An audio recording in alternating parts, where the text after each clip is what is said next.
Greenland. It's been popping up in the news again lately, hasn't it? Yeah, it really has. Specifically, there's this renewed buzz around potential U.S. interest. And, it feels like this conversation has been around the block a few times, but maybe this time there's a real intensity to it. What's different?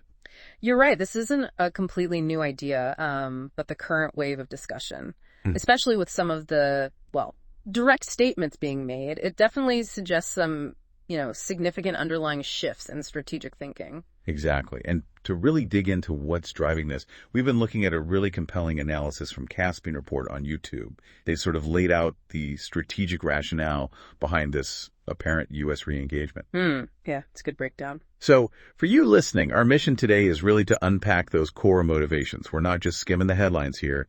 We're diving deep into the geopolitical and economic forces at play. Consider this, like your express route to understanding a pretty intricate situation. Good plan. Where should we start? Maybe with some of those statements you mentioned. Yeah, let's do that.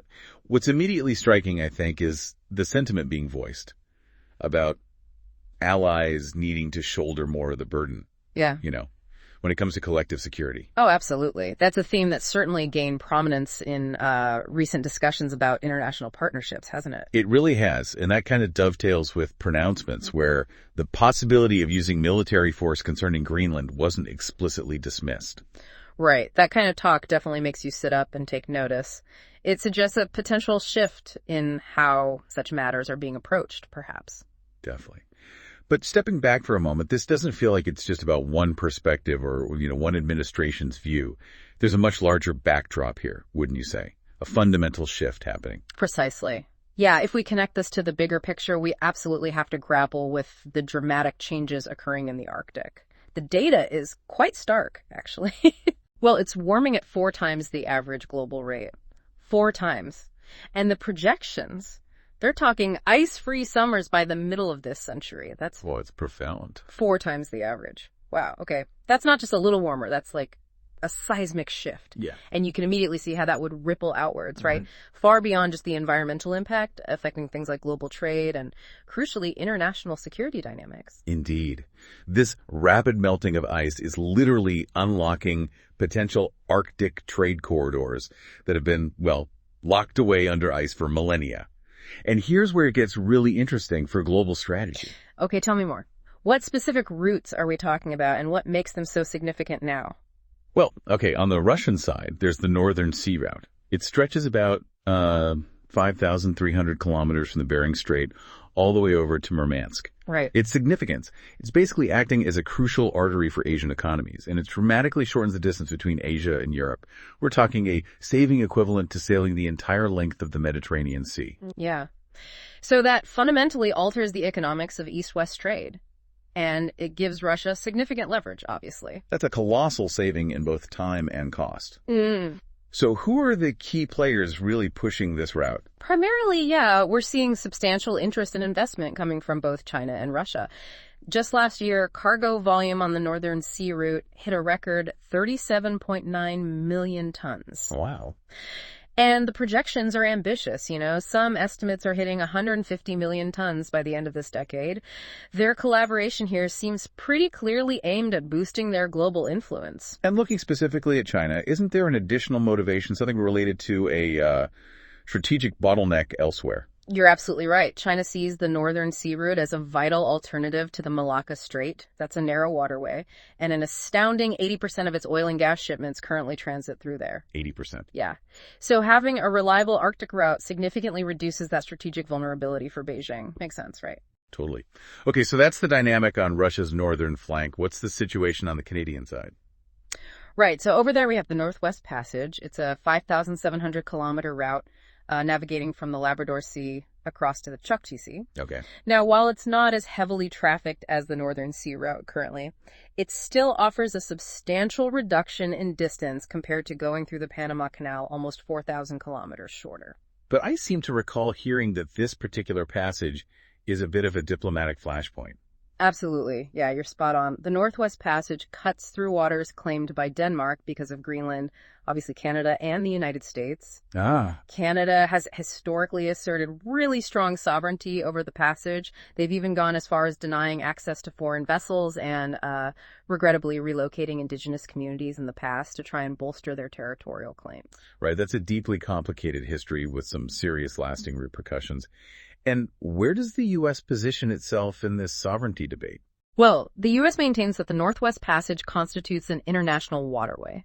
They consistently uphold the principle of freedom of navigation, basically, the idea that all nations have the right to travel freely on the seas. Okay. So from Washington's perspective, acknowledging Canada's claim could set a precedent, allowing other coastal nations to unilaterally assert control over international waters.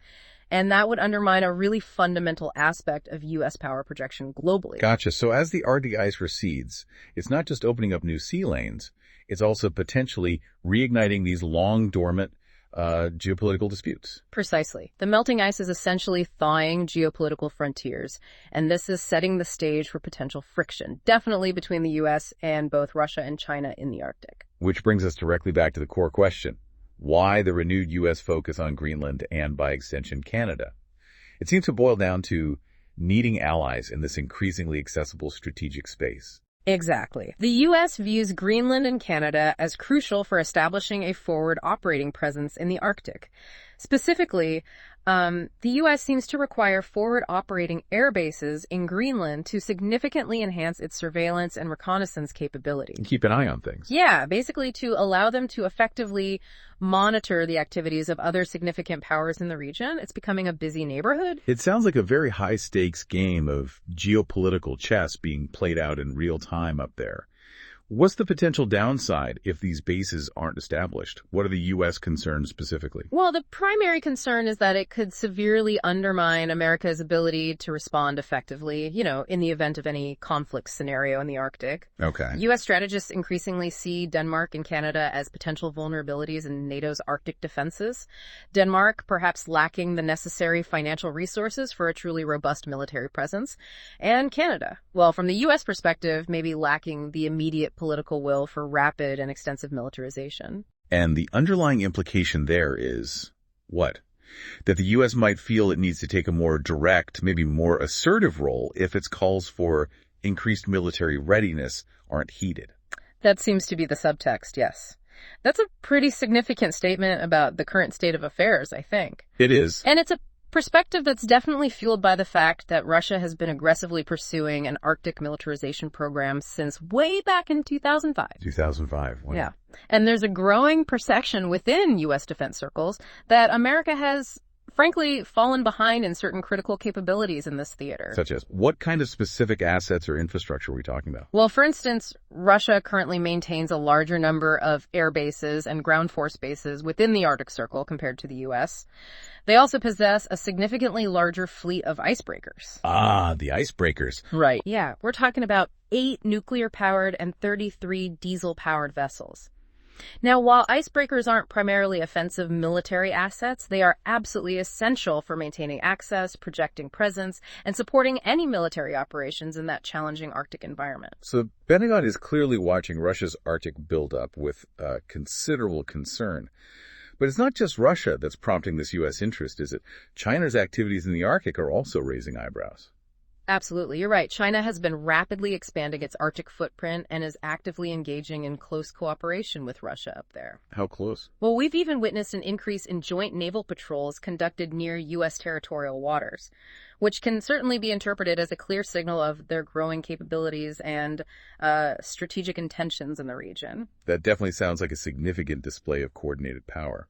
What's the potential threat if Russia and China truly synchronize their Arctic strategies and resources? What's the nightmare scenario? Well, if they were to effectively combine their respective strengths, Russia's extensive Arctic infrastructure and military presence with China's economic power and growing naval capabilities, they could indeed pose a substantial challenge to long-standing U.S. dominance in the Arctic. That's a fundamental concern driving this U.S. push to solidify its own position and alliances. Which brings us squarely back to Greenland itself. We understand its crucial geographic location now, But what are the specific elements that make it so strategically vital in this evolving context? Well, Greenland is geographically vast, absolutely huge, yet it's incredibly sparsely populated, only around 56,000 people spread across this massive island. And get this, there are literally no roads connecting the towns outside of the capital city, Nuuk. No roads. Wow. None. So that inherent inaccessibility actually adds to its strategic complexity. Its economy is also relatively modest, heavily dependent on the fishing industry, just over $2 billion GDP. But its geopolitical significance is disproportionately large. Okay, in what key ways? Historically, Greenland's strategic importance underwent this dramatic transformation during the 20th century, particularly after Nazi Germany occupied Denmark in 1940. Right. The U.S. then assumed a kind of protective oversight of the island and established numerous military installations. Following the war, Greenland became a cornerstone of America's Arctic security architecture for several critical reasons. Okay, let's unpack those key reasons. What's number one? Firstly, Greenland, together with Iceland and the United Kingdom, forms what's known as the GIUK gap. GIUK, Greenland, Iceland, UK. Got it. Exactly. It's a 1,500-kilometer wide strategic choke point separating the Arctic Ocean from the North Atlantic. Think of it like a relatively shallow underwater ridge, which makes it easier to monitor submarine movements. Ah, okay. So this area is absolutely vital for tracking and potentially intercepting hostile naval vessels, thereby safeguarding transatlantic shipping lanes, and also those crucial underwater communication cables. That makes perfect sense. A natural strategic bottleneck in a key maritime domain. Okay. What's the second critical element of Greenland's importance? Secondly, located way up in the northwest of Greenland is Thule Air Base, although now it's known as Pituffik Space Base. Pituffik, right. It stands as one of the most sophisticated ballistic missile early warning systems on the planet. It's a linchpin in America's Arctic defense network. And it also plays a vital role in tracking space-based activities. Okay, so incredibly important. Hugely. However, the U.S. strategic assessment now seems to be that a single base, while critical, is just no longer sufficient for a comprehensive Arctic security posture. More forward operating bases are deemed necessary. Why the perceived need for additional bases? What specific threats or challenges are they intended to address? Well, the expectation is that by the midpoint of the century, maybe sooner, the People's Liberation Army Navy, the plan, will likely seek a more sustained and robust presence in the Arctic Ocean.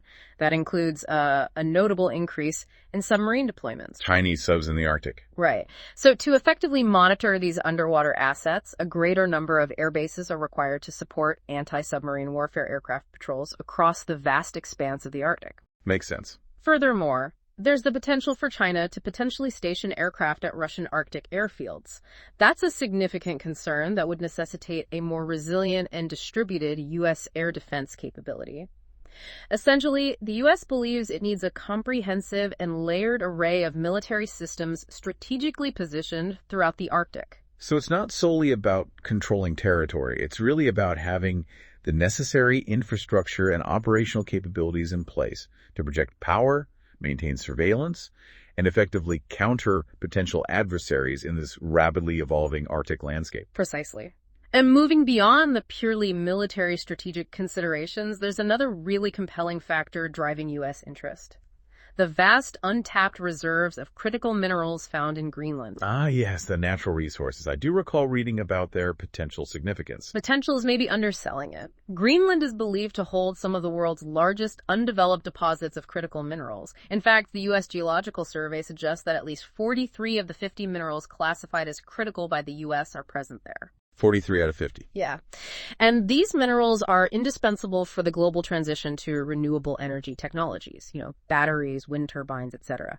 But the current supply chains for many of them are highly vulnerable. Particularly given China's current dominance in the global supply of so many of these key resources, correct? Exactly. China currently controls a substantial share of the global supply of many critical minerals, like approximately 60% of rare earth elements and a commanding 90% of the market share in processing them. They also exert significant control over the supply of minerals like antimony, gallium, and germanium. And I remember antimony being highlighted as particularly crucial for various defense applications. Why is that again? That's right. Antimony is a vital component in the production of things like bullets, missiles, and essential military electronics.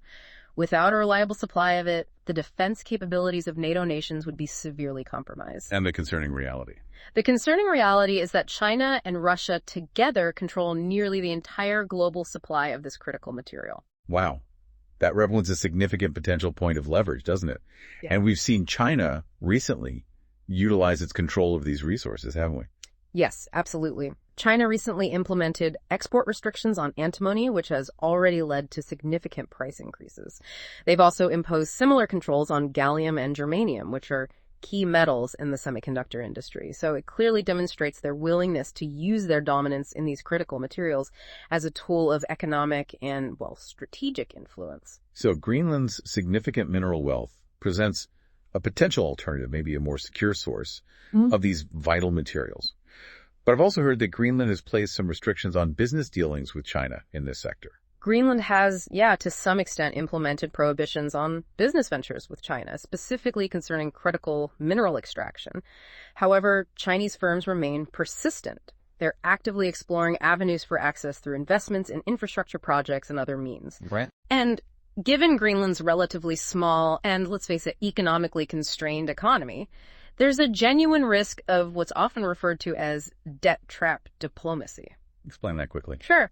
It's where a larger, more powerful nation extends loans, maybe for big infrastructure projects, potentially knowing that the borrower might struggle to repay. Ultimately, this could lead to the lender gaining control over key assets or exerting undue political influence.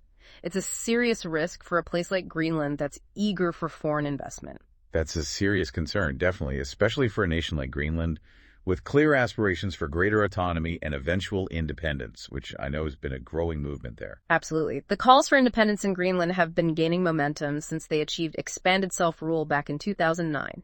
Currently, most political parties in Greenland have stated their goal of achieving full independence from Denmark by the year 2030. 2030, that's not far off. Not at all. There's a significant portion of the population, reports say, at least 67% in favor, and they even took a significant step last year by drafting their own constitution. And how does Denmark, the current sovereign power, factor into all of this? Their relationship with Greenland hasn't always been entirely smooth, has it? I mean, historically. That's a very fair point. Certain historical social experiments conducted by Denmark, like the forced contraception of Inuit women in the 1960s and 70s, things like that have left deep and lasting scars on the relationship. Understandably. Yeah, and have undoubtedly fueled the desire for greater self-determination within Greenland. So when external statements are made suggesting the U.S. might intervene or take a more direct role regarding Greenland, it understandably elicits a complex and often negative reaction there. And what about the reaction within Denmark itself? How has the Danish government and public viewed these developments, this renewed U.S. focus? Well, the reaction in Denmark has largely been characterized by a sense of shock and, in some quarters, definitely a feeling of betrayal. Betrayal? Well, Denmark has historically been a very close and reliable U.S. ally.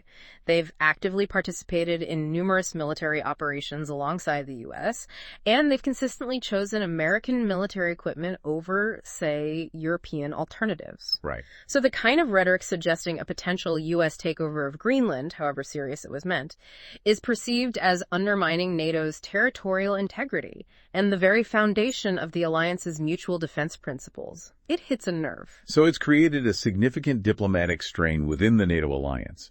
But have there been any other consequences, maybe unintended ones? Interestingly, yes. It seems so. In what looks like a direct response to these recent pronouncements and the perceived shift in the security landscape, Denmark has actually announced a significant increase in its defense spending. Oh, really? Yeah, pledging an additional $2 billion specifically towards bolstering Arctic security. This includes substantial investments in new warships equipped for Arctic conditions, long-range surveillance drones, advanced satellite capabilities, all aimed at strengthening their presence and monitoring capabilities in the Arctic. And this pledge is part of a much larger, like $26 billion 10-year military modernization plan. So it's quite possible that Denmark hopes this increased defense commitment will serve as a deterrent to any potential unilateral actions concerning Greenland, or at least show they're taking Arctic security seriously. So while the initial rhetoric might have been deliberately provocative, or maybe just unconventional, it appears to have actually galvanized Denmark into taking more decisive action to secure its own Arctic interests. which you could argue is maybe an unintended yet perhaps positive consequence from a NATO perspective. You could argue that. Yeah, exactly. The underlying strategic motivations driving U.S. interest in Greenland, while perhaps articulated in a, let's say, somewhat unconventional manner recently, are not entirely new. They reflect long-term geopolitical trends and fundamental security considerations in this rapidly transforming Arctic. Okay, so to kind of bring it all together then for everyone listening, we've seen how the accelerating melt of Arctic ice is opening up these vital new trade routes. That, in turn, is intensifying the strategic competition between the U.S., Russia, and China up there. Right. Greenland's pivotal geographic location along these emerging routes, coupled with its immense untapped reserves of critical minerals, makes it a highly coveted territory in this evolving global landscape. Absolutely central. And Greenland itself is navigating this really complex path, isn't it? Balancing its aspirations for independence with its existing relationships with both Denmark and potentially the United States. That's a very succinct and accurate summary, yeah. What's truly fascinating here is the intricate interplay of all these various factors. You've got national sovereignty, massive economic opportunity, and these really pressing security concerns all converging and unfolding right now in the Arctic region. It really makes you contemplate the future, doesn't it? How will this intricate dance between these competing national interests ultimately play out in the coming years? And maybe even more fundamentally, what are the broader long-term implications of an increasingly militarized Arctic for overall global stability and, of course, for the incredibly fragile Arctic environment itself? Definitely a lot to consider.